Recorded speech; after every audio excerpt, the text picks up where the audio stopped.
Le rendez-vous Et c'est vrai. au Palais de Tokyo. Plateau rapido avec vous, Ted Benoît, dessinateur, scénariste, ancien réalisateur. On en a parlé tout à l'heure très rapidement. Apparu au milieu des années 70, vous avez publié dans Actuel, Métal Hurlant, L'écho des savanes, Libération, mais pas dans Pilote, parce qu'il faut choisir son école. Premier album, c'était Hôpital, prix du scénario Angoulême en 79.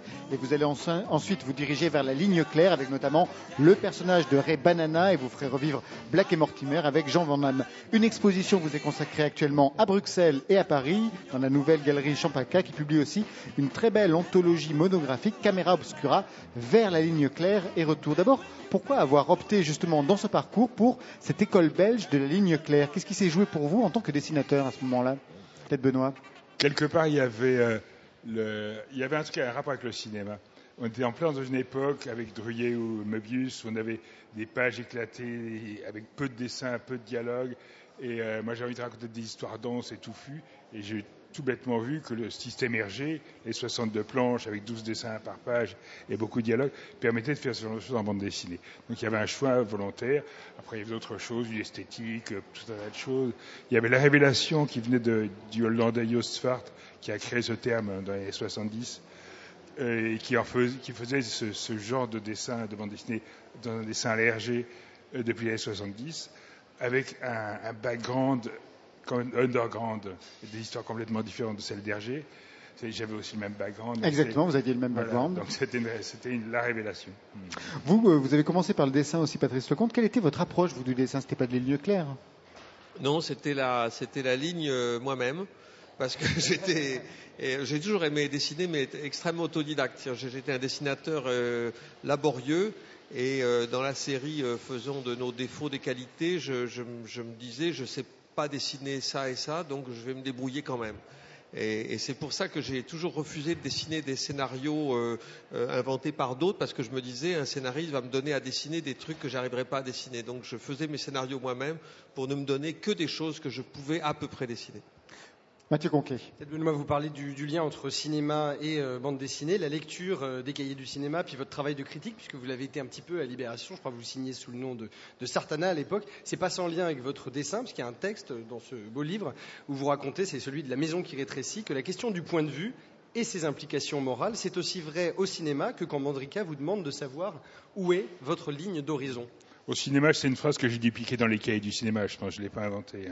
La mise en scène est une question de morale, j'ai dû lire ça quelque part. Mais le travelling, le travelling est une question de morale, c'est capot. C'est joli.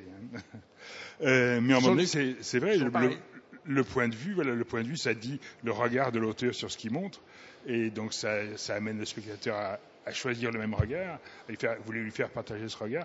Donc, dès ce moment-là, c'est une question de morale. Il y a aussi, juste un mot aussi, parce qu'il y a vraiment une très très belle analyse, quelquefois elles sont même au bord du poétique. Un mot sur ce que vous comprenez de la ligne claire. Par exemple, que la ligne claire n'aime pas le gros plan, donc on est ici sur un terrain cinématographique, qu'elle n'aime pas le grand angle, comme pour ne pas nuire au personnage. Peut-être Benoît. Je n'ai jamais théorisé là-dessus, mais c'est vrai que je l'ai écrit en écrivant les textes de ce livre-là. J'avais remarqué depuis très longtemps que dans Tintin, il n'y avait pas de gros plan. Et Hergé très rare, hein. Je sais quand il en a introduit dans les derniers albums, dans Vol 714 pour Sydney, ou dans Tintin et les Picaros, peut-être un peu dans Les Bijoux de la Castafiore. Et quand il le fait, là, tout d'un coup, il y a un côté, il se moque un peu des personnages. Rastapopoulos qui a le nez, qui bourgeonne parce qu'il est éveillé par une guêpe, qui pique des crises de colère, il devient fou furieux dans Vol 714 pour Sydney. Donc, je pense que la ligne claire, auparavant, se refusait ce genre de choses-là. La ligne claire, j'ai compris ça, le style, enfin, en dessin, pour moi, j'ai compris que c'était refuser des choses. C'est pas ce qu'on fait, c'est ce qu'on fait pas. Et ça revient le gros plan. Mathieu Conquet. Ce qui est très beau aussi quand on parcourt ce gros livre monographique, il n'y a pas tout, hein, mais on a une bonne idée de votre travail, Ted Benoît. Ce qui frappe, on le disait, hein, c'est vraiment très très grande variété des styles. La première planche qu'on voit, qui est un inédit de 67, on dirait du crumb, c'est vraiment, on est dans la bande dessinée underground. Dans Monet, on vous voit presque du côté du Munoz, hein, avec un visage très déformé, une voiture comme coulante, c'est vraiment étonnant. Et puis dans le désert fantastique des carnets de voyage, là on est vraiment du côté de Moebius, et puis plus tard c'est Tardy qui vous inspire, puis la ligne claire. Un mot sur les besoins de chaque technique, et par exemple, puisque vous en parlez un petit peu, sur le rapido. Vous expliquez ce que c'est que le rapido et ce que ça implique dans le dessin. Moi j'étais comme Patrice, j'étais autodidacte en dessin, donc je me suis plus frotté à des choses compliquées, mais j'étais autodidacte. Le rapido, c'était un outil de paresseux. Les outils nobles en dessin, c'est la plume, c'est le pinceau. Le rapido, c'est des espèces de stylos tubulaires que vous avez remplissés d'encre de Chine et qui se bouchent assez régulièrement. Mais c'est un outil de paresseux parce que il tâche pas, vous faites pas de pâté comme avec la plume, il est facile à utiliser. Mais effectivement, ce que j'explique dans le livre, c'est que c'est un truc qui tourne mal. Donc chaque outil, vous devez apprendre à faire avec et à l'utiliser pour ce qu'il sait faire et ne pas l'utiliser pour ce qu'il ne sait pas faire. Donc pour les hachures, c'est bien, mais pour les courbes, voilà, si on veut faire des courbes, c'est pas ça. Et comme il y a beaucoup de hachures, c'était plutôt pratique dans vos dessins. Oui. Par exemple, Patrice Lecomte, si vous deviez définir le style, malgré toutes les différences de style de Tête Benoît, ça serait quoi? Vous avez regardé tout à l'heure le livre. C'est assez marrant parce que il lorgne du côté de dessinateurs qu'on a aimés quand on commençait à se passionner pour la bande dessinée, mais il a réussi parce que la ligne claire, ça date pas d'hier, enfin c'est une tradition belge assez ancienne. Il a réussi à redigérer tout ça, à accaparer ça, à faire non pas de la copie d'ancien, parce que ce serait un exercice de style vain, mais à trouver son vrai style à lui, ou ses vrais styles à lui, en ayant travaillé sur des choses existantes depuis longtemps. Et vous disiez à l'instant que ça part dans des tas de directions, de styles différents, mais cela dit, un dessin de Tête Benoît, une page de Tête Benoît, quand on l'a sous les yeux, on sait que c'est de lui. Alors il y a un élément qui revient souvent, qui signe presque, non pas votre vocabulaire, mais quelque chose de votre style, ce sont les voitures. Grande importance des voitures dans Ray Banana, une Chevrolet Bel Air 53 jaune canari, une Pontiac Catalina, des Cadillac évidemment. Je me demandais, parce qu'on a parlé dernièrement ici avec Patrice Blain, du plaisir, lui, qu'il avait à dessiner des motos. Je me demandais par quoi vous commenciez, vous, quand vous dessinez une voiture Tête Benoît? Si possible, à rouler dedans. Ah bon, d'accord, ça oui. Non, mais sans blague. Je les ai dessinés différemment à partir du moment où j'ai roulé dans ce genre de voiture. Ah d'accord, vous les avez toutes testées alors? Non, pas toutes. Pas toutes, mais le plus possible. C'est vrai que ça a changé, parce que quand on sent comment elle bouge, voilà, une américaine de cette époque-là ne bouge pas du tout comme une Clio de maintenant, et voilà, vous les dessinez mieux quand vous avez roulé dedans. Et donc, vous commencez par? Non, je commence par... moi, je suis très laborieux, très méthodique dans le dessin. Je travaille beaucoup avec la perspective. J'essaie de créer un espace qui existe. Les voitures sont très casse-pieds à mettre dans un espace qui existe parce qu'une voiture, c'est pas des cubes. Donc, un immeuble, il faut le faire en perspective facilement. Les voitures avec tous les arrondis que ça, c'est beaucoup plus difficile. Voilà, la difficulté du truc, c'est de faire rentrer la voiture dans un décor un peu.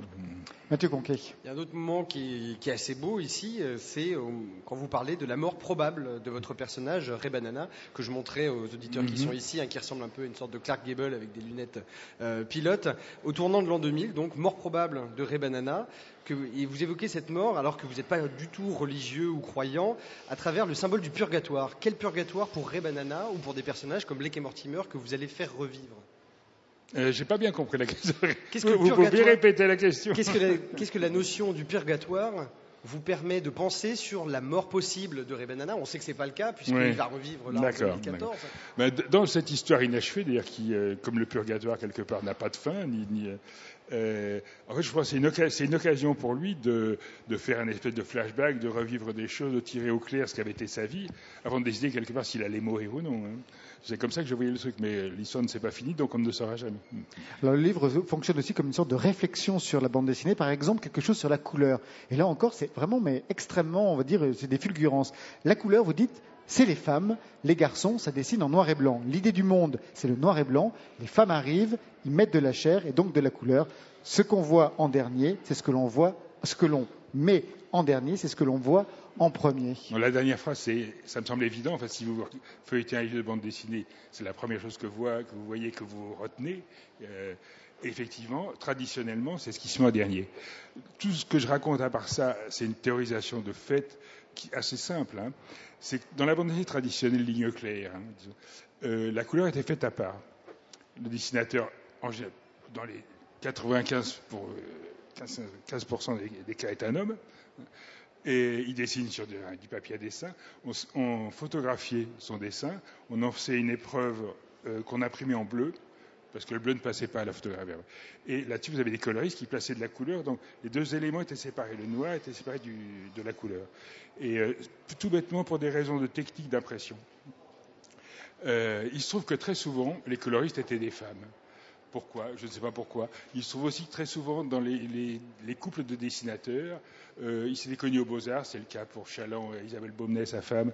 Et donc, le mari dessinait, la femme faisait les couleurs. Donc, il y a un rapport quand même assez particulier entre l'homme et la femme dans la bande dessinée. Et voilà, moi, c'est l'impression que j'ai eue, c'est qu'il y avait une sensualité qui venait dans la couleur, une espèce de naturel dans la couleur, tandis que le dessin noir et blanc, le travail noir et blanc était plus intellectuel, plus...